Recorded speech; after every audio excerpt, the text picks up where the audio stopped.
E aí, pessoal, boa noite, como é que vocês estão? Espero que estejam bem, que tenham passado bem desde ontem. Hoje a gente está então na nossa sexta e penúltima aula da jornada dessa semana do Tarô Integrativo Sistêmico, e hoje a gente vai falar sobre o último epitenário, o terceiro epitenário, onde nós vamos tratar dos arcanos 15 a 21, e a gente vai falar do autoenfrentamento, do movimento de amadurecimento, do movimento de dissolução desse ego que foi construído, na verdade, para atender necessidades de sobrevivência no primeiro momento e no segundo momento as necessidades de adequação ao mundo dos adultos. Então aqui eu quero trazer uma coisa importante para vocês, que é assim: a filosofia sistêmica ela é bastante profunda, é bastante complexa, não só em termos de entendimento intelectual, porque tem muita coisa que intelectualmente a gente não vai entender assim de primeira e muito fácil, e talvez a gente não venha a entender nunca, mesmo quem já participa, quem já pratica, quem já estuda, quem já exerce a função de constelador há algum tempo, não vai entender intelectualmente determinadas coisas, mas a gente vai sentindo pelos efeitos. A proposta da filosofia sistêmica ela é um pouco diferente de uma proposta de entendimento. Algumas pessoas já me perguntaram quais são as palavras-chave para que a gente possa fazer uma interpretação sistêmica. A interpretação sistêmica, gente, ela é diferente. Ela demanda que a gente invista tempo e esforço para ter um entendimento mais profundo da vida. Então, é uma coisa muito interessante, porque quando eu comecei a estudar as constelações familiares, antes de fazer a formação e tudo mais, antes de passar pelo processo, eu gostava muito de falar, eu sou geminiana, com Mercúrio em Gêmeos, eu gosto de falar muito, falava muito sobre isso, gostava de conversar sobre isso, mas aconteceu uma coisa muito interessante quando eu fui me aprofundando na minha formação, que durou 2 anos, uma formação de 24 meses. Nessa formação, a gente passa pelo processo de trazer para nossa experiência pessoal esse conhecimento sistêmico. Então, essa coisa é uma coisa meio parecida com a experiência da gente compreender o que são os arquétipos. Não dá para explicar intelectualmente, porque para você sentir o que é aquilo, você tem que identificar onde na tua experiência que tem essa ligação com o arquétipo, né? Então é uma coisa assim que ela é muito da gente, é muito íntima, é muito particular. Então não tem como você passar apenas intelectualmente para alguém essa experiência do que é um determinado arquétipo. Como não tem como você aprender apenas lendo livros ou escutando outras pessoas falarem o que é a filosofia sistêmica. A filosofia sistêmica é uma coisa que a gente tem que ir trazendo para a nossa vida, né? É uma prática de vida. Então você faz, por exemplo, uma constelação familiar, e ali naquele momento você percebe coisas, mas a verdadeira transformação ela vai acontecer na sua experiência prática. E é a mesma coisa com a leitura do tarô. Então aqui, por que eu estou dizendo tudo isso para vocês? Porque nessa semana a ideia é passar os princípios para que vocês possam olhar num primeiro momento para a vida com essa perspectiva sistêmica. E o que é essa perspectiva? É a perspectiva de que das cartas 1 a 7 eu tenho o período da infância e da juventude até o momento em que eu me sinto pronta para sair da casa dos meus pais. E aí, nessas cartas de 1 a 7, eu vou, na verdade, estar olhando para as bases da minha vida presente. Então, em primeiro lugar, antes da gente querer olhar lá para a ancestralidade, o que aconteceu com os ancestrais, eu preciso olhar para mim, o que aconteceu na minha vida. Quais são as questões que impactaram nas minhas crenças, nos meus padrões emocionais, nos meus padrões de materialização, nas minhas dificuldades. É um exercício de tomar consciência. Lembra lá quando a gente fala no tarô divinatório, que a gente está olhando para a vida? O que vai acontecer? Eu olho para o que aconteceu. O que vai acontecer? Eu olho para o que aconteceu. É um começo do processo de tomar consciência. Mas ao cansar desse processo, a gente fala, tá, mas o que vem depois? O que dá para fazer além disso? É só isso que dá para fazer? Ver o que acontece e ver acontecer, né? Prever o que acontece e ver acontecer? Não. Dá para você trabalhar em você para mudar o que vai acontecer. Ah, legal, vamos fazer isso então? Vamos. E aí, a perspectiva sistêmica, ela vem depois. Quando a gente fala, tá, já me modifiquei bastante, já consigo fazer algumas coisas, mas o que dá para fazer mais além disso? Olha, dá para você começar a olhar numa perspectiva sistêmica, dá para você começar a se perceber como parte de um todo. E aí você começa a perceber isso, mas é um trabalho que ele é gradual. Então, a proposta dessa semana é o quê? É que você comece a perceber, por exemplo, que as cartas dos arcanos maiores, elas não estão falando de energias isoladas, de situações isoladas. Então, para chegar no momento eremita e integrar esse arquétipo, você já tem que ter incluído outros, já tem que ter integrado outros arcanos, outros arquétipos na tua vida. O que é integrar? Trazer isso para a experiência, trazer isso para um lugar de repertório onde eu consigo perceber a manifestação que não é legal e eu começo a enxergar outras possibilidades. Então não adianta uma pessoa que ainda está muito presa, tá tendo muita dificuldade de sair do condicionamento do Hierofante, por exemplo, que é uma carta que se relaciona com o eremita. Então eu estou procurando o quê? Que alguém me diga o que é o correto. Eu estou procurando ainda entender as coisas em termos de se é isso, é aquilo, e querer chegar no eremita, porque o eremita é um momento de questionamento. Se eu ainda estou procurando respostas prontas, eu não tenho condição de entrar nesse movimento de questionamento. Então, primeiro, eu tenho que ter passado pelos enamorados, onde eu vou perceber que tem uma coisa dentro de mim que começa a me chamar para determinados lugares, né? O apaixonamento, mas não só por pessoas, mas por ideias, por projetos, né? Por coisas que fazem sentido para mim. Eu preciso ter a coragem de ir na direção disso tudo. Eu preciso perceber que tem um preço que eu preciso pagar para isso. E aí sim, eu vou juntar o que eu aprendi lá no Hierofante com o que eu aprendi na minha experiência e vou começar a fazer uma separação do joio e do trigo, o que serve para mim. Então a ideia aqui é que você comece a olhar as cartas numa perspectiva sistêmica, que você comece a perceber que essas cartas dos arcanos maiores, elas vão remeter a movimentos muito específicos da nossa vida. E quando ela aparece como um sintoma, por exemplo, eu tô com uma questão lá no meu trabalho e aparece o imperador, que eu sempre falo dele aqui relacionado com o trabalho, porque ele é uma carta que está relacionada com essa questão profissional. Eu preciso revisar a minha relação com o meu pai, com a paternidade, com a disciplina, olhar para isso. Mas isso vai resolver a questão? Isso vai te ajudar a encontrar possibilidades. Isso vai te ajudar, no mínimo, a perceber quais são as competências que você não conseguiu desenvolver e que estão nesse momento te atrapalhando. Então, por exemplo, a minha dificuldade é de me disciplinar. Né? Por quê? Porque o arquétipo patriarcal ele tem a ver com essa função paterna, que seria uma função de dar limite, de disciplinar e tudo mais. Mas o meu pai faleceu, eu era muito jovem, realmente não tive essa referência masculina. O que eu posso fazer? Deu ruim? Não, porque essa referência existe em outros lugares. Você pode buscar isso em outros lugares. Então a ideia aqui é essa, para a gente se aprofundar em emaranhamentos, em que tipo de questões mais profundas isso vai remetendo, a gente precisa passar desse primeiro estágio, onde a gente consegue identificar na nossa própria vida essa relação de cronologia, né? Existe um processo de desenvolvimento acontecendo e para eu chegar na próxima fase do jogo eu tenho que ter superado essa daqui. Não adianta eu querer sair direto da Imperatriz para chegar lá no Sol, tem um caminho para eu chegar lá com solidez. Então, as cartas elas vão dando esse caminho pra gente, tá bom? Então, eu queria trazer aqui esse esclarecimento para você, porque às vezes as pessoas ficam numa expectativa de que eu vou descobrir já no primeiro momento em que lugar da minha ancestralidade isso aconteceu. Mas, na verdade, a gente olhar para a ancestralidade desse ponto de vista pressupõe que a gente já tem uma autorresponsabilidade, uma compreensão do nosso próprio processo de autoconhecimento. Por isso que eu passei para vocês tarô divinatório, tarô terapêutico, tarô sistêmico.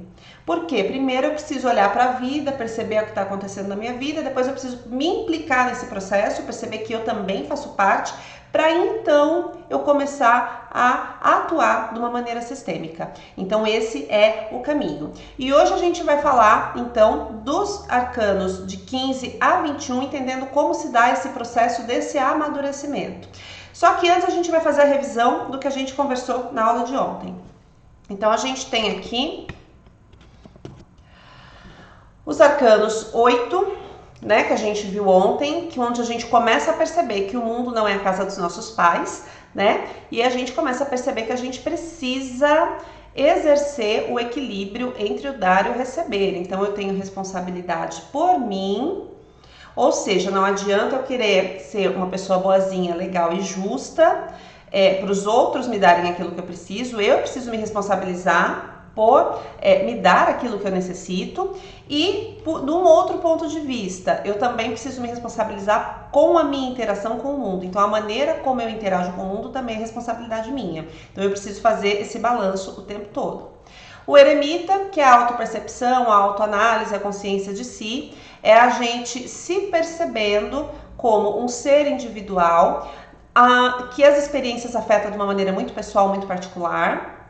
A roda da fortuna, as repetições, as oportunidades de crescimento, os acontecimentos que se repetem e que a gente tem a oportunidade de responder de uma forma diferente do que nós mesmos respondemos no passado e do que a nossa ancestralidade vem resolvendo. Então, uma situação X na nossa família é sempre respondida daquela forma e sempre dá aquele resultado que é um resultado que talvez para mim não esteja sendo bom. Então, eu tenho a oportunidade de reparar quando aquilo acontece de novo e falar, olha, isso aconteceu no passado, agora eu vou fazer diferente. Então essa é a roda da fortuna. A força, que é a percepção de que a corporalidade, ela precisa agir em conjunto com as emoções, com o intelecto, com a espiritualidade, né? E a gente vai estar olhando aqui para os acontecimentos, tanto na nossa vida quanto na nossa ancestralidade, que dissociaram essa capacidade da gente exercer a nossa vida em conjunto com o corpo, ao invés de em oposição com o que o corpo nos diz ou o que o corpo nos pede. O pendurado, que é a entrega, a aceitação, se render à vida como é, a nós como somos, lidar com as paradas da vida, lidar com os sinais vermelhos que a vida dá, né? Sejam esses sinais vermelhos causados por uma impossibilidade externa, seja por uma impossibilidade interna. Então é esse aprendizado da gente perceber que em alguns momentos a gente realmente não tem o que fazer, lidar com a impotência na nossa vida, e é uma sensação de impotência que vem também de muitos momentos da nossa ancestralidade que podem ter sido marcantes. A morte, que é a consciência da finitude, a necessidade de se transformar, as ameaças que foram sofridas pelos nossos antepassados à vida que eles viveram. E a temperança, que é a fluidez na vida. É como se até a morte a gente estivesse caminhando ainda para um caminho de repetição daquilo que os ancestrais fizeram para que a gente pudesse estar aqui numa sociedade organizada, vivendo, fazendo as nossas coisas. Quando a gente chega na morte, a gente se transforma, a gente deixa ir embora tudo aquilo que já não tem mais a ver com o momento presente, que é uma repetição do passado, e a gente chega na temperança. A temperança é quando a gente começa, de fato, a estar na vida, no sentido de que agora eu estou no momento presente, agora eu consegui me perceber como sujeito, agora eu consigo tomar posse das forças e das limitações que me constituem para que eu possa construir a vida que tem a ver comigo. E aí poderia parar aí, né, que é um momento muito legal, mas ainda tem coisa pra gente se desenvolver. E a gente começa falando aqui do demônio. Deixa eu abrir ele aqui na minha outra tela para eu também enxergar, porque essa tela aqui é muito pequenininha.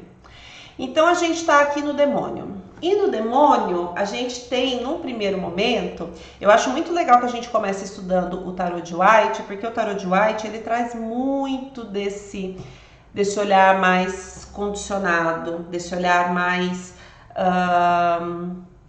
que leva a gente justamente para as coisas como elas foram no passado, que tem as forças, mas que também tem muitas limitações. Que hoje, por exemplo, a gente já tem uma realidade que a gente pode construir de uma forma diferente. Então, no demônio, a gente tem aí esse ser, né, com cabeça meio de monstro, meio de bode, um corpo de homem, esses pés que parecem os pés de uma ave, né? E duas pessoas ali acorrentadas a ele. Ele tem asas também e ele tem uma cara meio insatisfeita, né? Ele não tem uma cara muito satisfeita. No demônio do Crowley, a gente tem um bode mesmo, mas ele tá com uma carinha mais feliz. Aqui ele não tá com uma cara tão feliz, né? E aí a gente tem uma grande herança nessa carta, gente, da cultura judaico-cristã, que a gente falou disso lá na força, né? Tudo aquilo que vem do corpo é ruim, me conduz ao pecado, me conduz há um caminho que me separa do divino. No 11 a gente começa a perceber que não é bem assim, mas aqui no demônio a gente tem impulsos que eles são mais densos ainda do que na força, porque na força a gente está falando das nossas necessidades de acolhimento corporal, de as nossas necessidades sexuais, as nossas necessidades de alimento, né? No nível de percepção e de autocuidado, da gente cuidar do nosso corpo e perceber que ele precisa funcionar em consonância com as outras esferas da nossa vida. Mas aqui no demônio a gente está falando de instintos mais incontroláveis.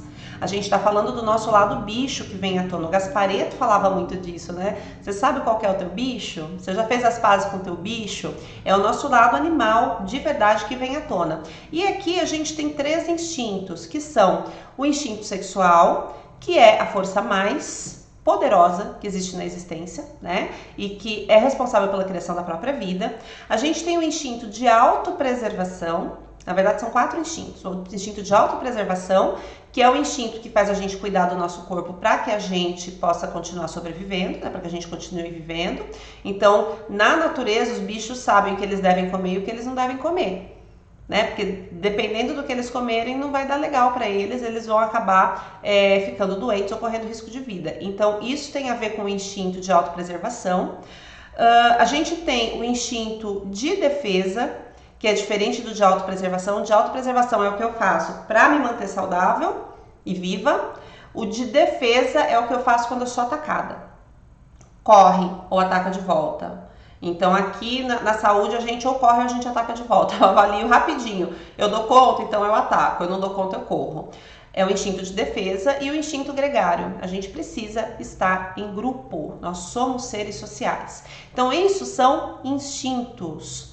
Isso não são caprichos, isso não são luxo, né? É necessário para a saúde de uma pessoa que ela possa atender esses 4 instintos. E aí, por conta dessa cultura religiosa, né? Essa cultura judaico-cristã, qual que era a melhor maneira de você controlar essas pessoas? Você reprimir o instinto delas. Então a gente tem o quê? Que o sexo ele só pode ser praticado dentro de um relacionamento como Deus manda. Né? Então você coloca um regramento para algo que na natureza não tem um regramento. Você tem que, ao ser atacado, você vai dar a outra face, sempre. Então é errado você retribuir um dano que foi feito. Tem muita gente reproduzindo isso, gente. Eu devolvo o mal com o bem. E isso fere a lei sistêmica de que a gente deve ter reciprocidade. Então, para as relações continuarem de maneira digna, quando alguém te faz um mal, você retribui. Mas como que faz para a relação continuar? Você retribui um pouquinho menos. Você dá a outra face, aceitar tudo que o outro faz. Como se, não, tudo bem, né? Eu vou te pagar com bem. Você me trai, você me distrata, você destrói as minhas coisas, mas eu vou te pagar com bem. Isso fere a dignidade de qualquer pessoa. Mas isso é algo que é ensinado pra gente como uma virtude, né? Mas isso para quem? Para quem está sendo controlado, né? Para quem está sendo controlado, vai estar sempre precisando reprimir os instintos. Também tem a coisa da autopreservação, né? Que muitas vezes é vista como vaidade, que é vista como egoísmo, né? Certos esforços que a gente faz para se preservar e que são colocados em último lugar. E aqui, mais uma vez, cuidado com a saúde, cuidado com o corpo. Quantas vezes que a gente não prioriza outras coisas na nossa vida, o nosso corpo, a nossa saúde vai ficando sempre em último lugar, né? E, por último, o instinto gregário. E o instinto gregário, ele tem a ver com essa necessidade que a gente tem de se juntar com outras pessoas, né? E existem grupos, existem religiões onde formas de punição têm a ver justamente com separar você do grupo, com te manter longe do grupo dependendo da sua atitude. Então, se você não se comportar assim, você vai ser excluído. E essa coisa da exclusão, ela remete a um medo direto da morte. Por quê? Porque lá no tempo das cavernas, uma pessoa que fosse deixada sozinha, ela era deixada para morrer. Por que ela era deixada para morrer? Porque não dava para você enfrentar os perigos daquela época se você não tivesse mais gente te ajudando. Então, quando a gente é excluído, a exclusão, ela causa o medo da morte. E aí a gente lembra lá, todos têm direito de pertencer. Quando a gente exclui alguém, na nossa memória arcaica ancestral, é como se a gente tivesse, agora você fica aí, você vai morrer. Você não pertence mais a esse clã.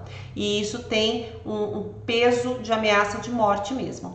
Então, no fluxo, o que a gente tem? A gente tem a capacidade de exercer essas forças de autopreservação, de expressão sexual saudável, de defesa quando a gente é atacado, de verdade, né? Isso inclusive mantém a nossa dignidade nas nossas relações e de estar nos grupos que nos pertencem, de sentir uma sensação de pertença para que a gente possa sentir que a gente tem força de vida.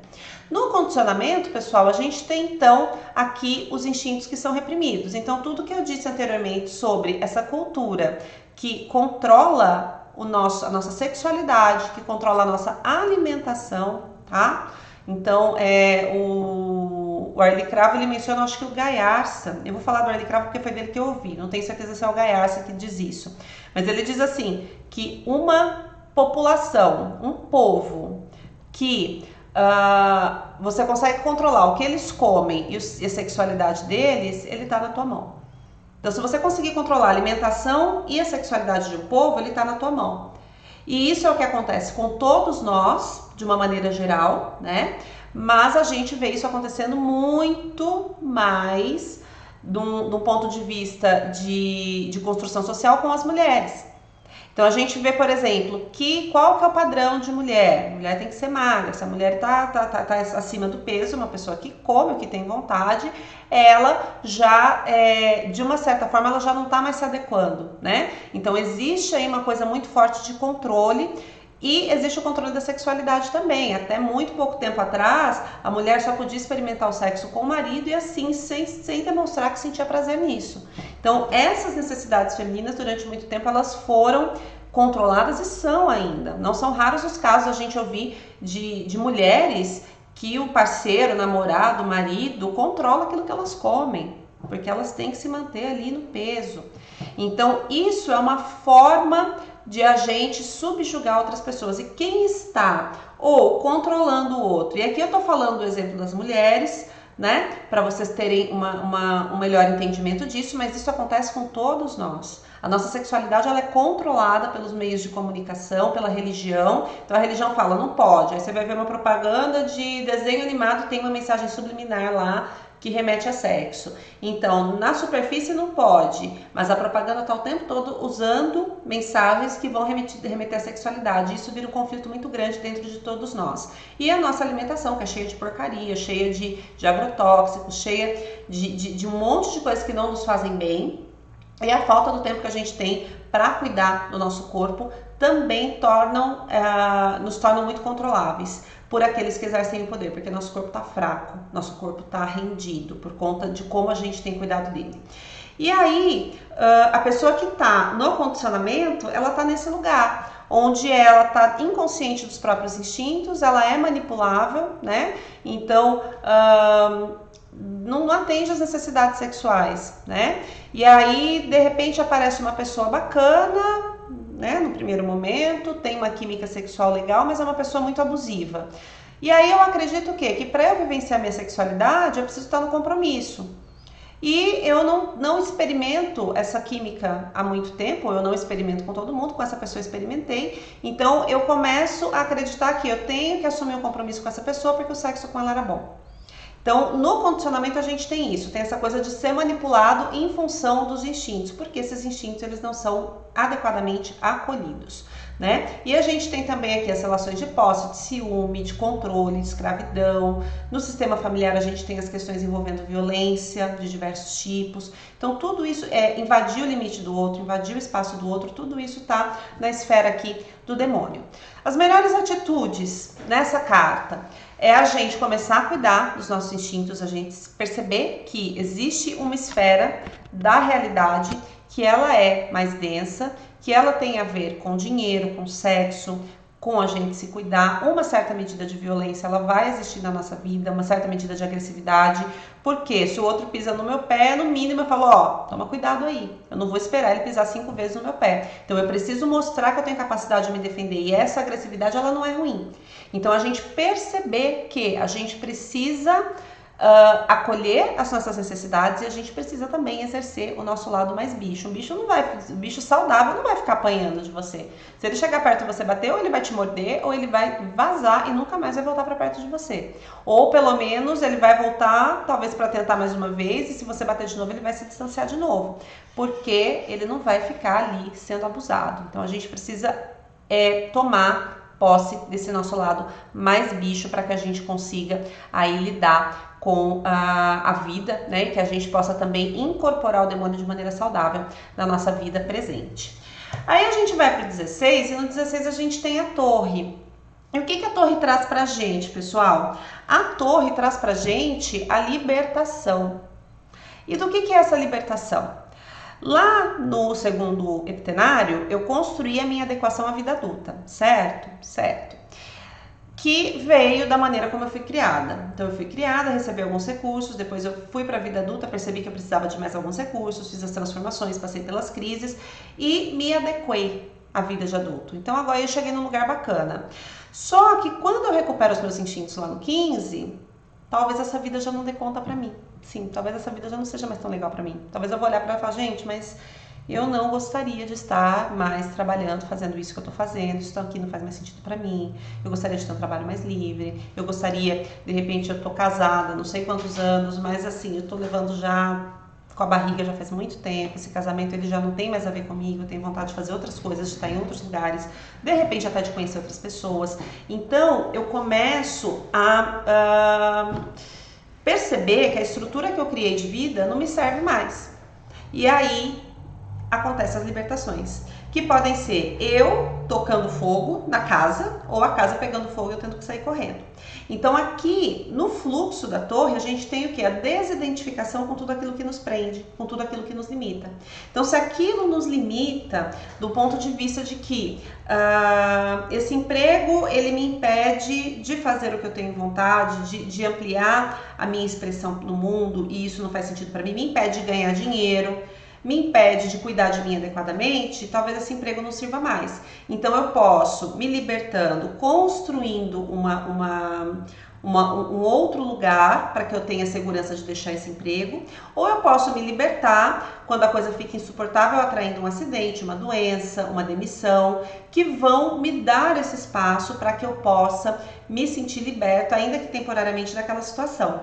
Eu tenho uma amiga muito querida que estava numa situação em que ela não queria. Ela estava com uma dificuldade de deixar o trabalho, ela já não estava mais feliz naquele trabalho, e aí ela sofreu um acidente que deixou ela 1 ano longe do trabalho. E aí depois ela disse que aquele acidente foi a melhor coisa que aconteceu para ela, porque ela descobriu muita coisa, e ela agradecia muito por não ter sido um acidente fatal. Mas quando a gente está nesse movimento torre, quando a gente percebe que a gente não está mais suportando a realidade, a gente tem a possibilidade de criar uma libertação pra gente, mas se a nossa alma realmente tiver nesse movimento de libertação, a gente tende a atrair situações que vão talvez cair como um raio na nossa vida mesmo, e aí é um pouco mais difícil de lidar. No condicionamento, gente, o que a gente tem? A gente tem justamente, então vamos lá, vamos falar no fluxo primeiro, né? No fluxo, então, o que a gente tem? A capacidade de ou se libertar voluntariamente das situações que estão nos prendendo, ou a capacidade de reconhecer, bom, acabou, é isso, e eu vou me desidentificar. Então, o emprego foi, mas eu vou sobreviver. O casamento foi, mas eu vou sobreviver. O dinheiro foi, mas eu vou sobreviver. No condicionamento, a gente tem aquela pessoa que, por um lado, ou evita completamente as transformações, então fica tentando tapar o sol com a peneira, não deixa a coisa acontecer, né? Não deixa as mudanças acontecerem, fica tentando agarrar um negócio que já acabou, que não vai dar certo, e aí ela começa a atrair situações cada vez mais difíceis para ela, porque na verdade ela tá apegada com algo que já não serve mais, ela não quer crescer, ela quer se manter limitada. E a segunda possibilidade é a autossabotagem. São aquelas pessoas que elas, de verdade, elas não conseguem se libertar daquilo que está prendendo elas mesmo. Então, elas começam a brigar com a realidade ao redor. E aí são aquelas pessoas que têm dificuldade de se manter em relacionamentos, de se manter em empregos, que elas deixam tudo para trás com uma grande facilidade, mas que elas não se transformam, que a vida delas não vai para frente, porque na verdade aquela relação não é o que está prendendo aquela pessoa, mas então ela arruma uma relação que é uma relação talvez um pouco problemática, aí ela termina tudo e briga, são aquelas pessoas explosivas, e aí daqui a pouco ela volta ou para uma relação igual, para a mesma relação, e dá um tempinho ela briga e fica explosiva e volta de novo. Então é aquela pessoa que ela está num movimento de repetição onde ela está sim buscando, por um lado, uma estabilidade e por outro lado, ela não é capaz de lidar com essa estabilidade, então ela fica nesse conflito interno. Qual que é a melhor atitude? Quando sai a torre, deixar que a casa caia. Que está querendo acabar, deixa acabar. Que está querendo ir, deixa ir. Perceber que a gente vai sobreviver, né? E quando aparece como melhor atitude, normalmente está falando que é para você fazer o mais rápido possível, tá? Então se libertar o mais rápido possível, deixa isso para trás, segue em frente, já faça os movimentos para se libertar daquilo, por mais que um lado seu ainda queria ficar ou gostasse daquela realidade. Tem horas que as coisas precisam realmente acabar, né? Então, é realmente abrir a cabeça e se desidentificar daquilo que já não está funcionando mais na nossa vida. Sistemicamente, essa carta vai se referir, pessoal, a pessoas da nossa ancestralidade, ou momentos da nossa vida em que a gente sofreu perdas que foram muito dolorosas. E aí a gente fica tentando evitar, né? Por exemplo, uma criança que viu os pais passarem por um divórcio muito pequeno e ela viu a vida toda mudar. Os pais não estão mais juntos, teve que de repente mudar para uma casa, que é uma casa com uma condição social, uma condição de conforto menor, porque afinal de contas os pais se separaram, agora da mãe talvez fique sozinha, por mais que receba uma pensão, isso muda o padrão de vida, perdeu os amigos porque teve que mudar de bairro, teve que sair da escola particular para uma escola pública. Então isso é um movimento torre e isso vai gerando repercussão na vida da pessoa, onde ela tenta se agarrar a tudo que aparentemente dá segurança para ela. E aí a gente vai para a estrela. E a estrela, ela é a bonança que vem depois da tempestade, né? Então, quando a gente passa pelo momento torre, em que a gente perde coisas que aparentemente nos davam segurança, o que vai acontecer? A gente vai perceber que tem um mundo muito maior esperando a gente lá do outro lado, né? Então, na estrela, no fluxo, a gente tem a capacidade de ampliar a nossa perspectiva, de perceber que o mundo é muito mais do que aqueles relacionamentos, do que aquele casamento, do que aquela amizade, que o mundo é muito mais do que aquela herança que eu recebi na forma de uma empresa e que de repente não deu certo porque eu não tinha talento para cuidar daquilo, tem outras possibilidades. Eu vou perceber que o mundo não é só aquele emprego, aquela identidade que eu carregava, eu sou funcionária da empresa tal, eu sou funcionária pública, né? Não é só isso, o mundo tem muito mais possibilidades, tem muito mais coisas acontecendo, né? E aí aqui, sistemicamente, especialmente no fluxo, a gente tem uma capacidade de incluir cada vez mais pessoas. E o que é esse incluir cada vez mais pessoas? Quando a gente fala lá, por exemplo, no 5, quando a gente tem o hierofante, a gente tem, não sei se você vai lembrar, que a gente falou lá, que a religião, ela é uma forma o quê? De aglutinar as pessoas, né? Para que as pessoas não se matassem, né? Então, assim, entre nós aqui, gente, Deus não quer que a gente se mate, mas a gente pode ir pra guerra e matar o da outra família, tá? Daquele povo lá a gente pode matar porque Deus permite, mas aqui dentro a gente não pode. Então, isso é a consciência sistêmica do hierofante. São as pessoas aparentadas, são as pessoas que são da mesma fé. E é muito simples de você ver, né? A gente fala, o hierofante é espiritualidade. Mas o que é espiritualidade para mim? O que é espiritualidade para você? O que é espiritualidade lá pro cara que é islâmico? O que é espiritualidade para um radical que acha que se ele cometer um atentado terrorista, quando ele chegar lá no céu vai ter não sei quantas mil virgens esperando ele lá. Então, para cada pessoa tem uma visão de religiosidade, porque isso tem a ver com a defesa interna do clã. Eu exerço aqui dentro, entre os meus. Aos meus tudo, aos outros a lei, né? Quando eu chego na estrela, eu percebo que, cara, é todo mundo fazendo a mesma coisa. Essas coisas de, não, porque aqui, porque esquerda, direita, né? E aqui eu não tô entrando numa questão de valor de cada um, mas assim, esquerda, direita, minha religião, outra religião, o homem, a mulher, né? Os grupos, na verdade, todo mundo tá querendo a mesma coisa, ficar bem, sobreviver, ter prosperidade, abundância, tá todo mundo fazendo a mesma coisa. E cada um do jeito que aprendeu, do jeito que sabe. Então, na estrela, quando eu passo por uma perda muito grande, eu falo, eu achava que era só ali. Né? Mas existem outras coisas, existem outras maneiras. Então aqui a gente começa a fazer um movimento de incluir cada vez mais pessoas e de estar em paz com um número cada vez maior de pessoas. Isso no fluxo. No condicionamento, eu tenho uma tendência meio fanática. No condicionamento é assim, eu sou da religião X, por exemplo. E aí eu tive uma decepção muito grande lá, eu vou para a religião Y. Ah, mas aqui agora aqui eu me achei. Agora aqui eu realmente estou na palavra de Deus. Aí daqui a um tempo eu sofro uma decepção aqui, aí eu vou para a religião W. E aí é o mesmo movimento.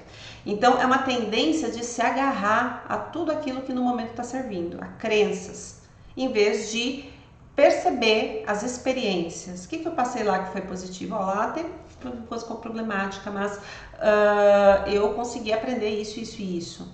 E aqui tá sendo positivo, tá sendo legal, mas eu não vou ficar também nessa de acreditar que aqui tem toda a verdade, porque eu já passei por isso antes. Mas no condicionamento a pessoa não consegue fazer isso, a pessoa ela é meio fanática, né? E aqui, gente, tem todo tipo de fanático, especialmente aqueles que vão para lugares de uma suposta libertação, de uma mente muito liberal, né? De algo assim que quebra com as tradições. Então aqui na estrela, o condicionamento da estrela é assim, o meu jeito só é o certo, a mulher não pode se submeter. E aí eu olho para qualquer mulher que na minha cabeça está se submetendo e eu falo, olha lá como aquela pessoa está inconsciente, como aquela mulher está inconsciente. Desconsiderando que para ela talvez a experiência seja bacana, não quer dizer que porque para mim parece que ela está se submetendo, que ela realmente esteja se submetendo, pode ser uma escolha. Ali para ela pode estar bom do jeito que ela está vivendo a vida dela, né? Da mesma forma, eu como carne, o outro não como carne. E aí eu olho para aquele que come carne e falo, porque você é uma pessoa cruel, você é uma pessoa terrível, você não pensa no sofrimento dos animais. Não necessariamente, sabe? Tem tantas possibilidades do porquê que aquela pessoa não come carne, do que aquela pessoa come carne, que a gente entrar nessa polarização, ela entra num lugar de fanatismo que só separa as pessoas, e esse é o condicionamento da estrela, né? No fluxo eu incluo todo mundo, eu falo, olha, eu pra mim percebi que não funciona comer carne, por exemplo, mas tudo bem, você come, você pode comer e eu não vou comer, tá tudo certo, né? Vamos concordar em discordar. No condicionamento não, no condicionamento é nós e eles, é essa mentalidade. Melhores atitudes da estrela é justamente a gente perceber que cada um tem motivo para ser como é. A gente perceber que existe algo muito além das nossas crenças, do nosso clã, do grupo que a gente está escolhendo pertencer nesse momento e que nesse momento pode estar funcionando para mim, no outro momento pode não funcionar. Então eu fico num lugar em que eu preservo em primeiro lugar a minha liberdade de pensamento, a minha liberdade de percepção, a minha liberdade de analisar as minhas experiências acima de qualquer doutrina ou de qualquer princípio. Qualquer, viu gente? Qualquer. A principal fonte de aprendizado é a nossa experiência. Tá gostoso, tá bom pra mim, eu continuo. Tá funcionando pra mim, tá me levando pra um lugar de crescimento, de evolução, não tô prejudicando ninguém, eu continuo. A partir do momento que eu me sinto prejudicada, que eu vejo que tá prejudicando alguém, que eu acho que não faz sentido, eu me preservo a liberdade de modificar as minhas crenças, porque eu sou mais livre do que aquilo que supostamente me libertou de alguma coisa no passado. E aí, quando a gente passa por esse ciclo, a gente vai para a Lua. E a Lua, para mim, é uma das cartas mais difíceis do tarô.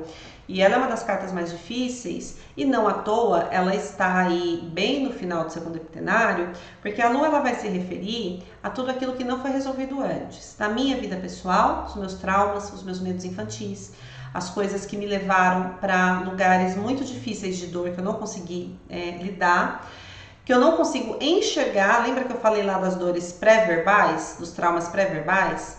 Então, de alguma forma, essas dores que a Lua se refere, elas vão se relacionar com essas lembranças que a gente não consegue lembrar, que a gente não consegue verbalizar, que a gente não sabe de onde vem. Então, uma coisa me dá um extremo mal-estar, mas eu não consigo nem saber de onde que isso está vindo. Porque não está claro, não está iluminado pela luz da consciência. A gente está na noite escura da alma. E estando nesse lugar escuro, estando nesse lugar onde eu não consigo perceber de onde vem a pancada, né? Eu tendo a atrair situações muito duvidosas e situações que eu não sei lidar, situações desonestas e situações às vezes até perigosas mesmo, né? Porque eu não tô consciente de onde vem. Talvez claramente eu olho e falo, gente, tem alguma coisa errada, mas eu não percebo o que é. E eu tô sentindo aquele sofrimento, eu tô sentindo aquele medo, eu tô sentindo aquela coisa ruim que tá me levando para um lugar que é o lugar que eu menos quero estar na vida. Então, aqui na Lua, a gente tem no fluxo a nossa capacidade de enfrentar os nossos medos, a nossa capacidade de entrar na nossa sensação sozinho ou, na maioria das vezes, com ajuda, e a gente perceber que aquilo ali está remetendo a alguma coisa que é nossa, que a gente está acessando de alguma forma o conteúdo que a gente não está tendo muita certeza do que é, mas que isso tem a ver com a gente de alguma forma. No condicionamento da Lua, a gente tem essa dificuldade de perceber que aquilo é nosso e que é a gente que tem que lidar. Então, o que acontece? Eu projeto tudo no outro. A Lua, ela se relaciona muito com o eremita, e a gente vai ver ali nas melhores atitudes que ela vai trazer alguns caminhos pra gente ali que são relacionados com o eremita. Mas aqui no condicionamento a gente tem aquela coisa assim, não sou eu, não tá dentro de mim, é o outro que tá fazendo isso pra mim. Então o outro é negativo, o outro é desonesto, o outro tá me fazendo mal, o outro tá se aproveitando de mim. Então eu tô sempre projetando no outro a razão dos meus traumas. Se o outro não agisse assim, eu não estaria me sentindo dessa forma. Mas eu não percebo que eu estou justamente atraída por aquele outro, por aquela situação, por aquela história, porque isso me faz tomar consciência desse medo, desse desconforto que já existe dentro de mim. Então aqui é uma dificuldade imensa de se enxergar. A pessoa que chega assim no momento Lua, ela tá sofrendo bastante, ela tá com uma imensa dificuldade de enxergar de onde vem o sofrimento. Normalmente tá culpando alguém fora, tá? Muito frequente que ela culpe alguém que tá fora. Melhores atitudes da Lua.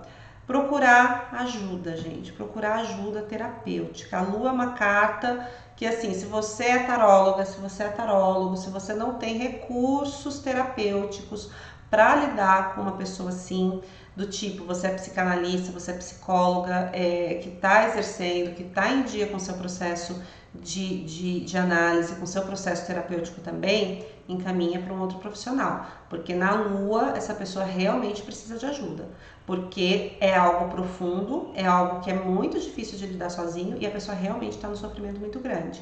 Então a Lua é uma carta que a gente encaminha, aí por isso que eu falei do eremita, a gente encaminha ela para ajuda. E aí ontem eu me lembrei que eu não falei para vocês o caminho da morte, né, do arcano maior número 13. E a morte é a mesma coisa. A morte também é um momento que costuma ser muito difícil para as pessoas, né? Ele vem antes da Lua, né? Então é um processo que ele é anterior, mas também é um processo que pede ajuda terapêutica muitas vezes. Embora na morte a pessoa ela possa, a partir de outras ferramentas, por exemplo, o mindfulness, né, atenção plena, ela prestar atenção no porquê que ela faz as coisas. Isso pode ajudar ela a sair daquele movimento difícil que ela tá.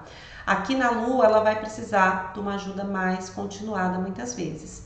E tem que ter muita paciência com ela mesma. Então assim, tem paciência, é isso mesmo, você trate com amor, você trate com carinho, porque é um momento difícil, mas que se a pessoa conseguir integrar, vai levar ela para um lugar muito bom, que é o Sol.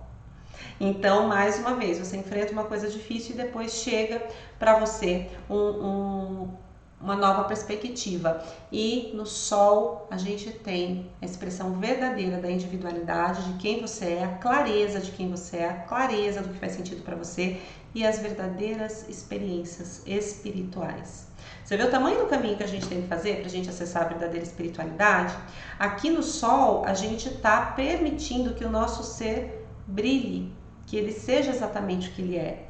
Então, no fluxo, eu não preciso que os outros me aprovem, eu não preciso que os outros gostem do que eu estou fazendo, eu não preciso que as pessoas concordem comigo, que elas digam que eu sou ótima. E por outro lado, se elas falarem para mim, olha, não gosto do que você faz, você é péssima, não concordo com você, você vai dizer, ok, tudo bem, mas isso é o que eu sou e eu não tenho como mudar isso. É finalmente quando a gente aceita, faz as pazes e começa a gostar de quem a gente é.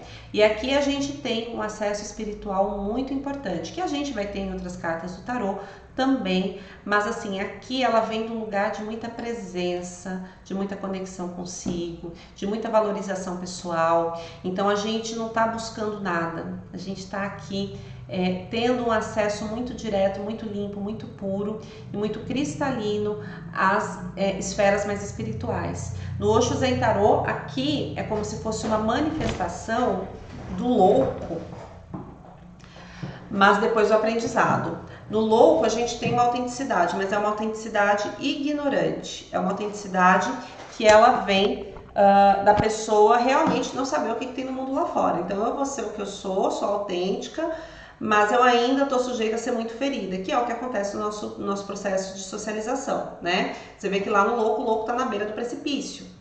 Por que ele está na beira do precipício? Porque ele de verdade, qualquer coisa que ele fizer pode ser muito divertida, mas pode levar ele para o fundo do poço. Então, no louco a gente tem uma autenticidade ignorante, aqui a gente tem uma autenticidade informada. A gente sabe que o mundo é difícil, a gente sabe que as pessoas são difíceis, mas isso não deixa a gente perder a nossa alegria de viver, não deixa a gente perder a nossa capacidade de se mostrar para o mundo do jeito que a gente é. No condicionamento, pessoal, a gente tem no sol duas coisas. A pessoa que não se permite ser quem ela é, então ela tem muitos potenciais, mas ela não se permite brilhar porque ela tem medo da falta de aprovação alheia. Ou a pessoa que faz tudo por um palco. Então é aquela pessoa que precisa de uma plateia aprovando ela. Tanto uma quanto outra estão muito dependentes do olhar alheio e elas estão muito dependentes também da aprovação alheia. Então aqui tem uma coisa assim, quem me dá energia é o outro, não sou eu. Quando eu estou no fluxo, eu crio a minha energia dentro de mim, eu sou minha própria usina, né? De energia pessoal, de poder pessoal. Quando eu estou no condicionamento, pode ser que todo mundo me ache ótima, mas eu preciso muito da aprovação do outro. Se eu não tiver essa aprovação, isso pode me levar para o fundo do poço. Melhores atitudes aqui no Sol é a gente se permitir ter as qualidades solares. Não orbitar ao redor de ninguém, o Sol ele está no centro do sistema solar. E da mesma forma deve estar no centro da minha vida. No Sol, eu também não me importo se as outras pessoas temporariamente se distanciarem ou não me aprovarem ou não estiverem olhando para mim, porque eu vou continuar brilhando, independente. A hora que a pessoa olhar, eu vou estar brilhando, porque o meu brilho vem de dentro, ele não vem do olhar do outro, né? Eu não sou a lua que está refletindo o brilho do outro, né? Eu sou o sol, aquele que está brilhando o tempo todo. Quem olhar para mim vai ver a minha luz. Quem não olhar para mim não vai estar vendo a minha luz, mas a minha luz vai continuar ali. Então essa permissão. Aqui a gente tem uma coisa sistêmica muito interessante, que é a questão assim daquelas pessoas que são filhos de pais muito brilhantes e que sentem essa pressão de seguir um caminho parecido. Na Lua, eu acabei não falando muito sobre a questão sistêmica. Na Lua a gente tem os segredos familiares. Tá? A gente tem a questão das coisas secretas que ficaram ali na família. E aí a gente vai pro 20. Quando a gente se torna quem a gente vai pro 20. E quando eu sei quem eu sou, gente, eu tenho uma responsabilidade com isso, né? Então eu não estou mais atuando em função da sobrevivência, como no primeiro epitenário. Eu não estou mais agindo em consonância com a adequação social, como eu estou no segundo epitenário. Eu estou agora comprometida comigo mesma. E estando comprometida comigo mesma, eu já sei o que eu tenho que fazer. Então, aqui é um lugar onde a gente precisa colocar a mão na massa e começar uma nova vida, né? A gente tem aí a imagem da ressurreição, né? O julgamento ele é uma palavra que também vai refletir, né?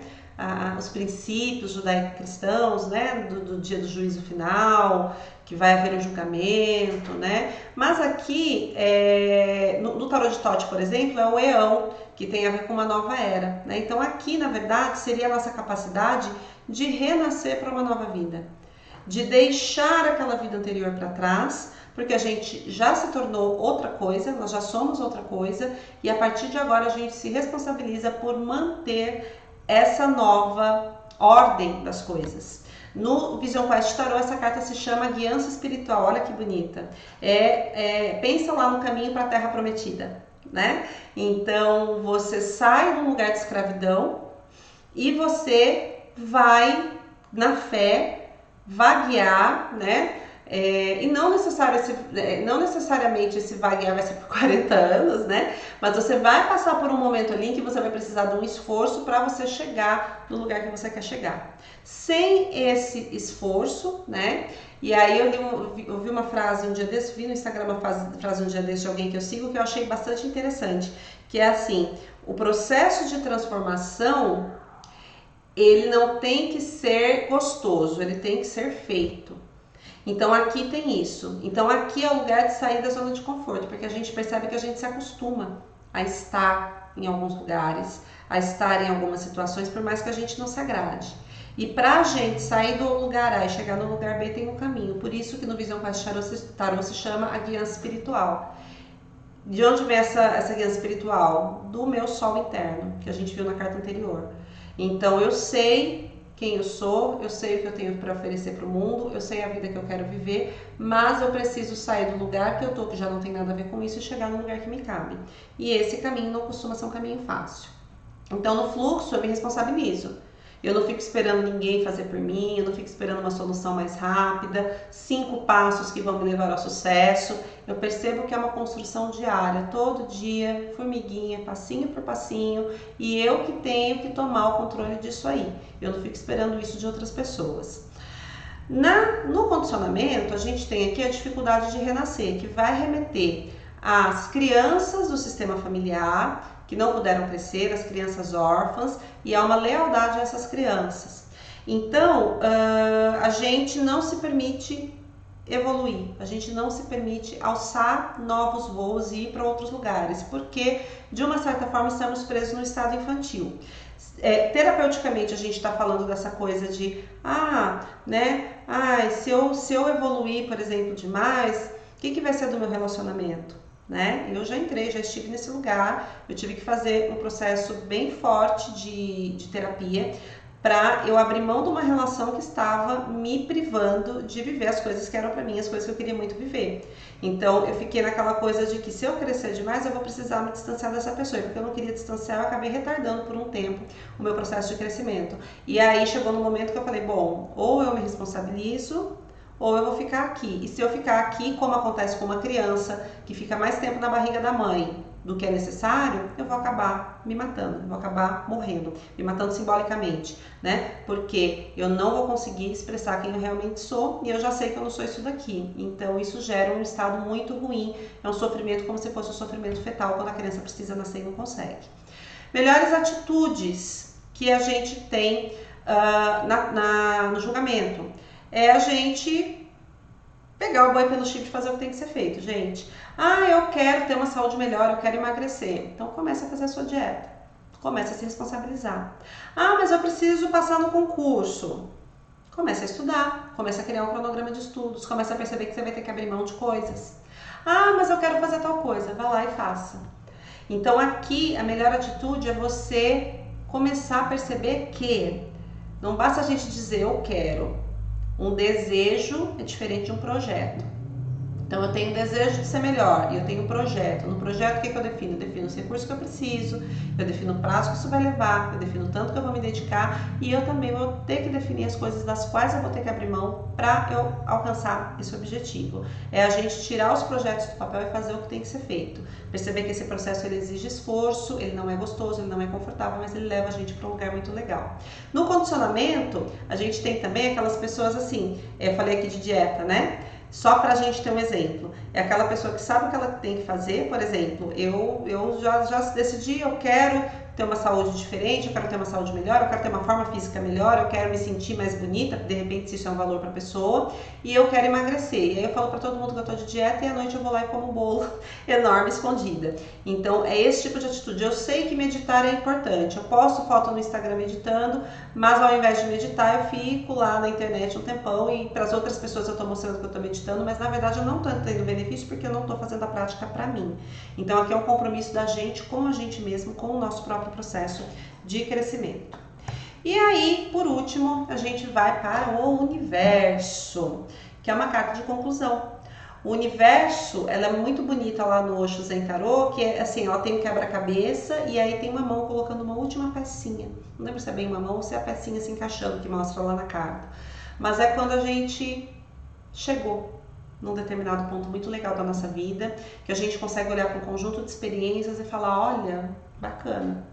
É isso aí, agora eu entendi por que tudo aconteceu, agora eu entendi o que eu ganhei, o que eu perdi nesse processo, eu entendi por que algumas pessoas, algumas coisas precisaram ficar para trás e agora eu realmente encerro esse ciclo com bastante clareza, sem mágoas, sem achar que alguém me deve alguma coisa e eu consigo encerrar isso daqui, deixar esse conjunto de experiências para me abrir para novas experiências.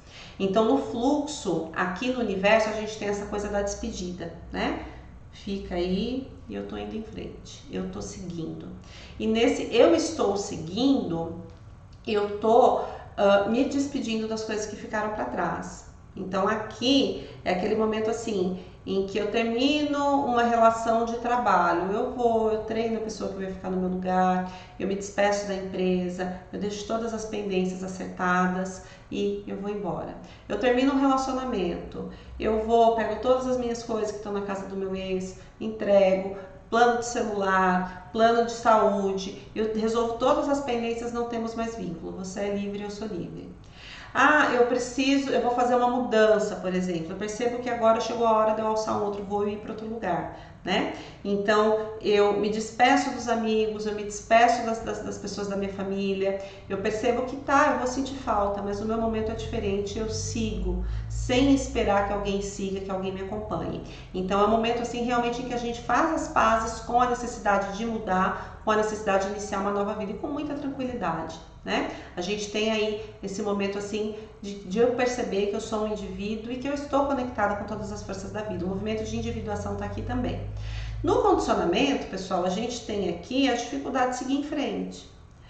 E aí, aqui essa carta ela se relaciona muito com a mãe, né?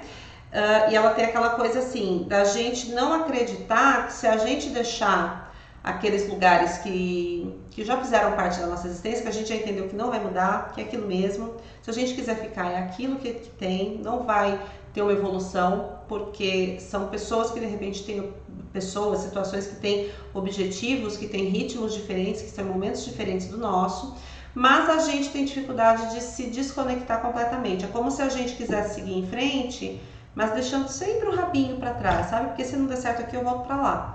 Então, eu me lembro quando eu falo disso, de quando eu saí, eu trabalhei quase 4 anos na Receita Federal, e aí eu passei na USP, eu sempre quis trabalhar na USP, né? Eu já tinha trabalhado por alguns meses na USP, mas era numa cidade que eu não queria morar, e eu fui trabalhar na Receita Federal, e aí eu fiquei esperando um novo concurso porque eu queria entrar na USP. E quando eu passei e fui chamada, eu fiquei um tempão tentando arrumar um jeito assim de deixar uma brecha legal aberta para que eu pudesse retornar se não desse certo lá na USP. Então o condicionamento do universo é esse, é eu deixar uma porta aberta aqui, porque se lá não der certo eu volto. Eu vou para um novo relacionamento, mas eu deixo aqui minha rede, né, do ex, os contatinhos aqui, porque se não der certo lá, eu volto para cá. Então eu nem vou e eu nem saio. Eu fico aqui no meio do caminho porque eu não confio na abundância da vida. Eu não confio que a vida vai realmente me dar aquilo que eu preciso. Então esse é o condicionamento do mundo, a dificuldade de realmente encerrar uma fase para começar outra. Eu quero deixar algo aqui. E na época da Receita Federal, eu acho que até tinha essa possibilidade, mas acabou que eu precisava conhecer o trabalho lá, acabei ficando na USP e foi muito bom, né? Não teve nenhuma intercorrência, mas foi difícil para mim fazer esse movimento dessa transição.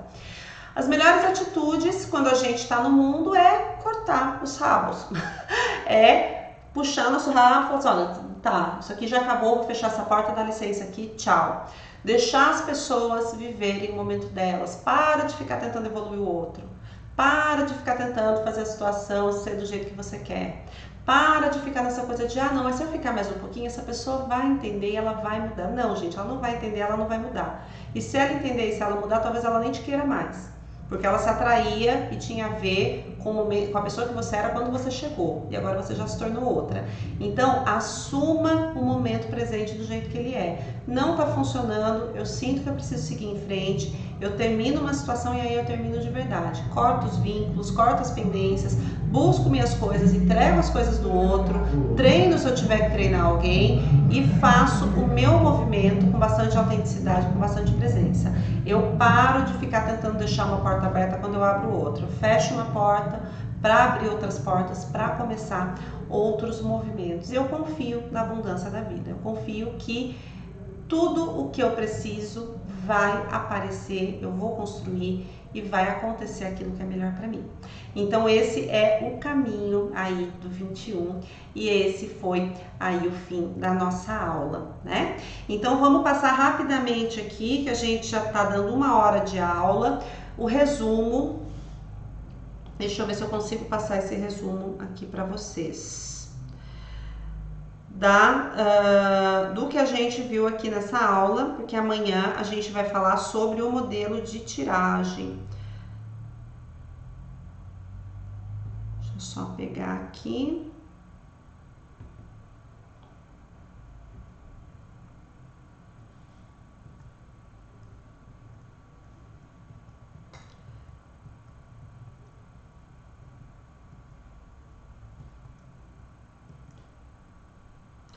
E aí a gente tem aí a fase 3. Na fase 3, pessoal, a gente tem o amadurecimento, então. Então a gente passa pelo demônio, onde a gente vai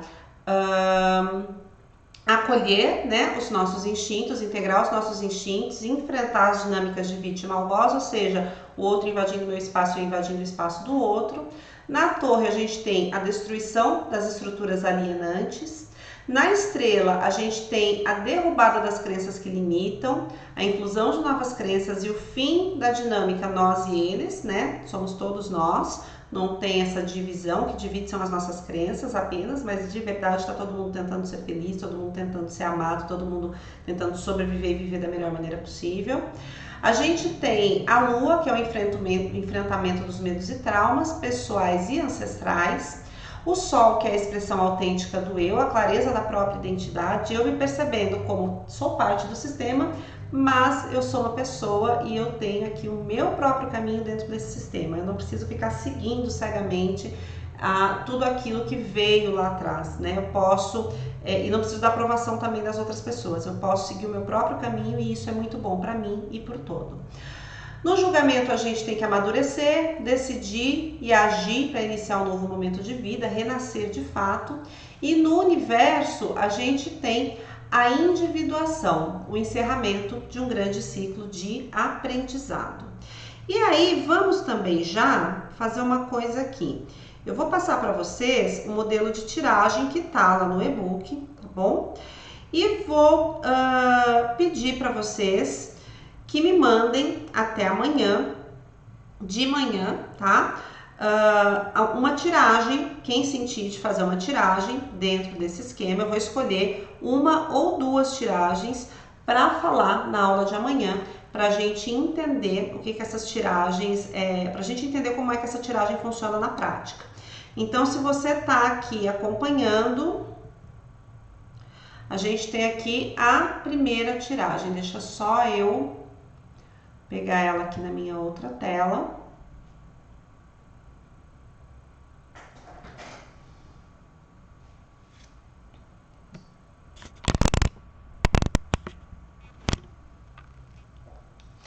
Então, a gente tem aqui as três posições dessa tiragem, né? Na posição 1, então assim, olha, essa tiragem você pode olhar tanto para a tua vida nesse momento, então assim, não tenho nenhum tema específico, mas eu quero entender, né, qual a força de transformação que está presente na minha vida, nessa situação que eu estou vivendo nesse momento, qual o condicionamento seu ou da pessoa para quem você está tirando, mas nesse primeiro momento eu vou pedir que você passe para você, tá bom? E qual que é a melhor atitude a se cultivar dentro dessa situação que você está vivendo. Então, você vai tirar as três cartas, você vai mentalizar o assunto que você quer olhar, né? E assim, uma pessoa já viu o e-book e veio me perguntar, Ana, mas eu posso tirar para um relacionamento? Você pode até tirar para um relacionamento, mas aqui a gente está olhando para você. Então, qual é a força de transformação que esse relacionamento está trazendo para mim? Qual é o condicionamento que eu tenho e que está exercendo uma influência negativa nessa situação? Ou que está me fazendo me sentir talvez de uma maneira não tão legal? E qual que é a melhor atitude a se cultivar? Então, a gente tem no primeiro lugar qual que é a proposta de fluxo, né? O que está sendo proposto para que você flua.